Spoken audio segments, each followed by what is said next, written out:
ভক্ত আমি, আমার পরিবার, কিন্তু সে কিন্তু ভালো জানে যে আমাদের এখন লেভেলটা, এবং অভিজ্ঞতার তো অবশ্যই দাম আছে, অভিজ্ঞ হইলে ধরো অনেক কিছু, কিন্তু আপনাকেও এখন অভিজ্ঞতা, যে অভিজ্ঞ ক্রিকেটার তাদেরকে সাস্টেইন করার মতো, সার্ভাইভ করার মতো অবস্থায় তারা আছে কিনা ওয়ার্ল্ড ক্রিকেটে এখন এই পর্যায়ে, এগুলো কিন্তু ভাবতে হবে। এবং এগুলো করে আসলে ক্রিকেটটাই সবচেয়ে বড় জিনিস। আমি যেটা বলবো দর্শককে, আমি বলবো যে আবেগ দিয়ে ক্রিকেট হবে না, ক্রিকেট খেলতে হবে মেধা দিয়ে, ক্রিকেট খেলতে হবে ক্রিকেট দিয়ে, ক্রিকেট খেলতে হবে পরিস্থিতি বুঝে, সিচুয়েশন বুঝে, টেকনিকটাকে আপনাকে অ্যাপ্লিকেশন করতে হবে, দেন আপনি উইল বি দ্য সার্ভাইভার। মানে আমরা কি দর্শক হিসাবে বা সমর্থক হিসাবে এখনো ততখানি পরিণত হয়ে উঠতে পারিনি কি? মানে বিষয়টা কি এরকম অনেকটা? দেখেন, একটা কথা আছে, আমরা বাঙালি জাতি আবেগী জাতি, এবং এটা সত্য কথা, এবং আমি প্রাউড ফিল করি, আমি নিজেও আবেগী। আমি বাংলাদেশের আনন্দ আমি নাচি, আমি সারা রাত হই হুল্লোড় করি, আমি রাস্তায় নাচি, আমি পতাকা নিয়ে নাচি, আমি কষ্টে কষ্ট পাই, হারে কষ্ট পাই, কিন্তু আমাকে তো বাস্তবতাটা মানতে হবে, বাস্তবতাটা মানতে হবে আমাকে। আমি একটা কথা বলি, সেটা হলো যে আমরা কথা বলছি নিউজিল্যান্ড সিরিজে ওয়ানডে টি-20 হারের পরে, দেখেন কষ্ট লাগছে, তার কারণ হলো আমরা গত 1.5 বছর আমরা এত ভালো ক্রিকেট খেলেছি, আমাদের দর্শকরা ইউজড হয়ে গেছে যে আমরা আসলে হ্যাবিট পর্যায়ে এরকম চলছে, আমরা জিতবই। কিন্তু আমি কথাটা বলতেছি এই জন্য, আমি টিম ম্যানেজমেন্টকে বলবো, আমরা বিপিএল খেলেছি, দেখেন 3টা টি-20 ম্যাচ খেলাম, আজকে একটু ভালো ব্যাটিং করেছে। এর আগে আমাদের দেখেন ঢাকায় আমাদের এই উইকেটের, এই যে নিউজিল্যান্ডের উইকেট কি হবে সেগুলো কিন্তু ভাবা উচিত ছিল। সেই ভাবনা যদি আমাদের টি-20 বিপিএল এর উইকেট গুলোতে, আমি মনে করি যে আজকে যে পার্থক্যগুলো, যে ম্যাচগুলো এরকম হতো না, হার জিত পরের বিষয়, বাট আমরা তাদের সাথে 99-100 কম্পিটিশন থাকবে। এখন তো ধরেন 160 170 হয়।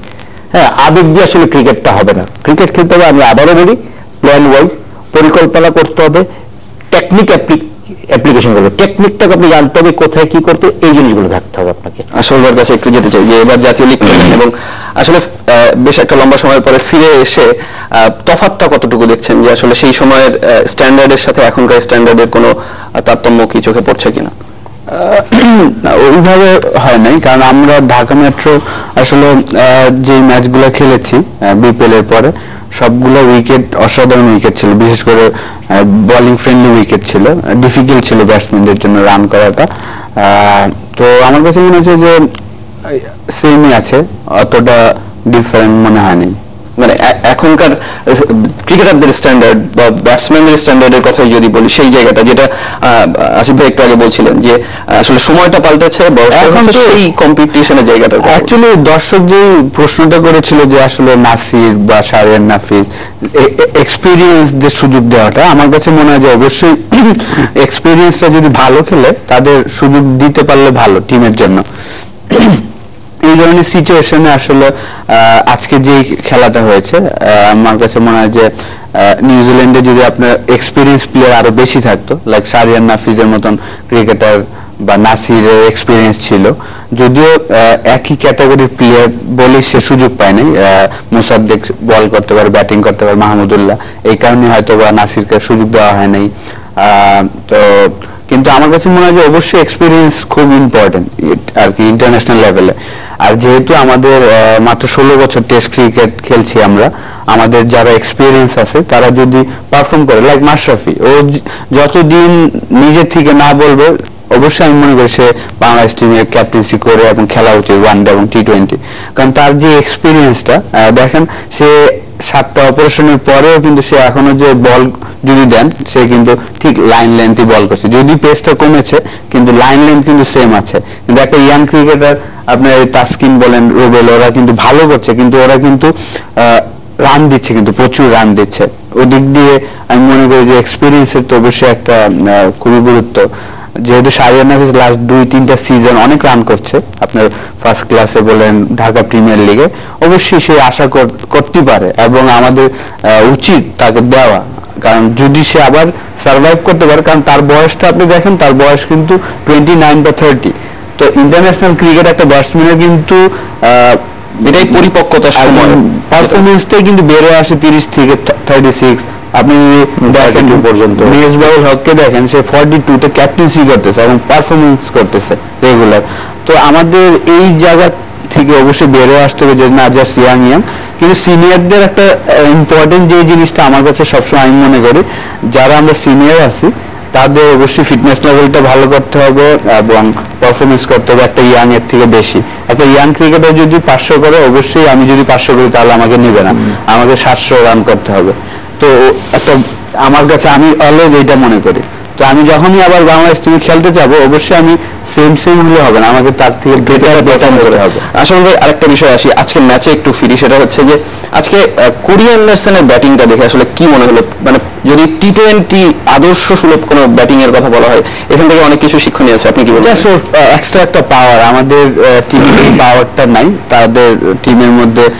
অ্যান্ডারসন লাস্ট 2টা ম্যাচে হয়তো রান করতে পারে না, কিন্তু সে কিন্তু ব্যাক করেছে নিজেকে, যে না তার ন্যাচারাল গেম খেলাটার চেষ্টা করেছে এবং সে সুন্দর মতন, আমি বলবো যে বাতাসের সাথে অ্যাডজাস্ট করেছে। যেই সাইডে আপনার দেখবেন যে বাতাস ফরে ছিল সেদিকে সে মেরেছে, আর অন্য সাইডে কিন্তু সে 1-2 খেলার চেষ্টা করেছে। বল ছিল, সবসময় বলের জন্য ওয়েট করছে। তো প্রথম 10 ওভারে কিন্তু আমরা খুব ভালো মতন ম্যাচে ছিলাম বোলিং এর সময়, পরেই কিন্তু আসলে তারা, আমি বলবো যে আমাদের থেকে এগিয়ে গিয়েছে। মানে ওই পাওয়ারের জন্য, হ্যাঁ, মানে ওই 10 ওভারে দেখা গেছে যে 139 রানের মতো একটা বিশাল লম্বা রান, মানে ওই জায়গাটাতেই কি আমরা পিছিয়ে যাচ্ছি? পাওয়ার হিটিং, পাওয়ার ক্রিকেট, এটা কি একটা, এটা তো আসলে মানে ন্যাচারাল, এটা তো মানে টেকনিক অ্যাপ্লাই করে কি সুযোগ আছে কিনা? অবশ্যই এই জায়গাটাতে আমাদের আরেকটু বুদ্ধিমান হওয়া উচিত ছিল। বিশেষ করে আমি বলবো যে লাস্ট ওভারে যদি আমরা একটু খেয়াল করে দেখি, যে তাসকিন চমৎকার একটা ইয়র্কার বল করলো অ্যান্ডারসনকে, পরের বলটা কিন্তু সে স্লোয়ার এবং পিছিয়ে করলো, কিন্তু সে কিন্তু ওয়েটই করছিল এই বলটার জন্য যে সে আস্তে বল করে, কারণ তার কাছে এক্সট্রা একটা পাওয়ার আছে। সে যদি জোরে বল করে তাহলে কিন্তু হয়তোবা টাইমিংটা নাও হতে পারতো। তো এই জায়গাটাতে আমরা একটু মিস্টেক করে ফেলেছি আমার কাছে মনে হচ্ছে আজকের। এই যে এই বলটাতে যদি মাশরাফি যে স্লোয়ার বলটা মারলো, সেটা কিন্তু মিস টাইম ছিল, কিন্তু 6 হয়ে গেছে।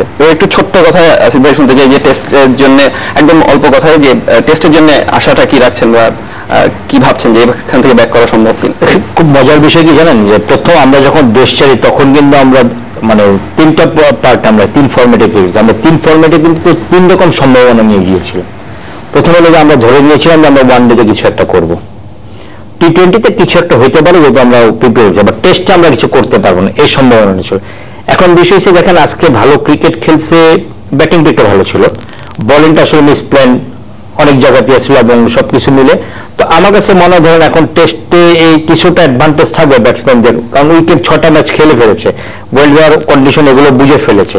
বাট টেস্টের উইকেটগুলো এখন কিরকম করে, ওইখানে আমি যতটুকু দেখছি তারা পাকিস্তান খেলে আসে, তাদের একদম ধরেন 134, 140 এরকম, কারণ ওখানে ট্রু সিনিং উইকেট, মুভমেন্ট একদম এক্সট্রা, সহজ হবে না খুব একটা, খুবই সহজ, মানে কি আমি বলবো যে মোর দেন টাফ, মানে বড় চ্যালেঞ্জ অপেক্ষা করছে। আশাফুল ভাই কি মনে করেন যে কি হতে যাচ্ছে? অবশ্যই 2টা ভেন্যুতেই আসলে আমার কাছে মনে হয় যে বাতাসের সাথে খুব ফাইট করতে হবে, কারণ ওয়েলিংটনে প্রচুর বাতাস একটা সাইডে, এবং ক্রাইস্টচার্চে আমরা দেখেছি প্রচুর বাতাস এবং ঠান্ডা। এই জায়গাটাতে আমাদের অনেক ফাইট করতে হবে প্লেয়ারদের। তো হয়তো আমরা আশা করবো ভালো কিছু ডে 5-এ যেন নিতে পারি আমরা টেস্ট ক্রিকেটে। পেস বোলারদের জন্য ভালো করে এইটাই আশা করব, কারণ এই ধরনের কন্ডিশনে টেস্ট ক্রিকেটে যদি আমাদের ভালো কিছু করতে হয়, বোলারদের প্রচুর ভালো করতে হবে। ধন্যবাদ আশরাফুল ভাই, ধন্যবাদ আসিফ ভাই। দর্শক, আমাদের বাংলাদেশ দলের সাবেক অধিনায়ক মোহাম্মদ আশরাফুল ছিলেন আমাদের সাথে, ছিলেন সিনিয়র সাংবাদিক আসিফ ইকবাল। তারা বলছেন যে আসলে সামর্থ্যের মাঝে রেখে আমাদের প্রত্যাশাটুকু করতে, টেস্টের জন্য আমরা চাইবো ততটুকুই ভালো ক্রিকেট খেলবে বাংলাদেশ, অন্তত পক্ষে এরকম হতাশার দিন যেন আর না দেখতে হয়। ধন্যবাদ সবাইকে সাথে থাকার জন্য। আবার দেখা হবে আগামীকাল জেবি গ্রুপ